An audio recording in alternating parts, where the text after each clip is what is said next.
Hi everyone, it's September 13, 2012, Thursday the 13th. I'm Dwight Schmuck. This is the Schmuck Look. Boo! And it's scary on Thursday the 13th.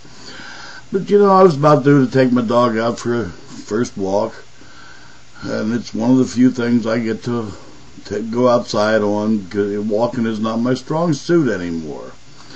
And, I got to thinking, here's some conundrums for you Christian neocons. Particularly since there are elections coming up here in, like 2 months. And I just need you to think about a couple of things here. Really, think long, think hard, think strong. Because I'm going to, cite Bible references and all of that. And I'm pretty sure you can too, because you're Christians. But there seems to be an awful lot of hate going on out there, and the life is sacred thing, the abortion thing, and contraceptives, and they're all bad because they interfere with sperm hitting egg and creating life, and that's sacred and holy, a gift from God. Okay, I'll buy into that if you can reasonably explain then how it changes from being so sacred and holy at the moment of conception to being, oh hell, I don't care about that thing when it's born. Or, gee, I can't wait for it to turn 18 and go be cannon fodder somewhere. Life is so sacred, I can't wait to kill it. How does that work exactly? Come on here, guys. It's a gift from God. But then we'll get it 18 and then put it in uniform and send it off to go kill or be killed. Because killing is such a holy thing, What Bible are you looking at? And, as far as, well, it's on its own from the time it's born. Didn't Jesus say something like, what you do to the least of these, you do unto me? I'm almost positive that's in that book there somewhere in the New Testament. John, I think it is. It could be James, I'm not sure.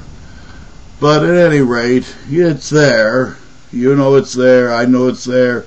You ignore it because, well, it doesn't fall in line with your conservatism that welfare is bad and, educating the masses is bad, and we got to get rid of these unions because they promote a decent working wage, and that's bad. And limited taxation. Now, I'm also pretty sure, I could be wrong, but I am pretty sure that somewhere in those pages there was also this thing that Jesus said, render unto Caesar that which is Caesar's. Okay?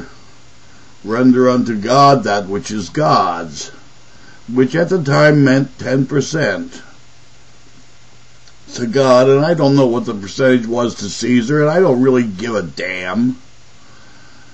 But, your weekly tithe, that's supposed to be 10%.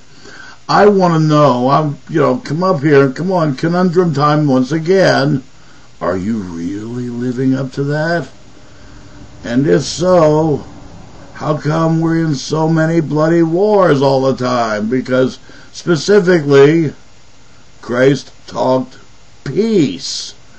Smite me on one cheek, I'll turn my head so thou might smite me on the other. Something along those. No, if a man smites you on one cheek, turn thou the other so he might smite thee again. Oh, yeah. Sure, you follow that every Friday and Saturday night down at the local bar, where if the guy looks at you twice, you're all over his shit. Hand me that line one more time. Yeah, see, I kind of thought these were conundrum-type questions for you guys because, well, golly, now you'll have to think. I want you to rub both sides of your head so you get those synapses good and warmed up before they fire off stuff. Come on here. There's some real conundrums from what you guys are preaching and what you're doing. They are two dramatically different things. You know it, I know it. We all know it. I guess on the 13th I'll just be the schmuck to say it. There, I said it. You're lying through your teeth. I'm not a diplomat. I don't want you to feel good about this. I want you to know someone sees through it and is willing to say so. I watched Sin City again yesterday, and there's that great line in there from Power's booth that power comes from a lie, and getting everybody to back you up on it to the point where once they say they've backed you up this far, they can't back out, because that'll bring the whole deck of cards down. I was told, by a guy that, he apologized that he didn't know I had a monopoly on the truth. I don't have a monopoly on the truth. I just like to be around it, to tell it. I don't go along with the lies. Those conundrums aren't mine. They're for you. I'm Dwight Schmuck. That's the Schmuck Look. Peace out there.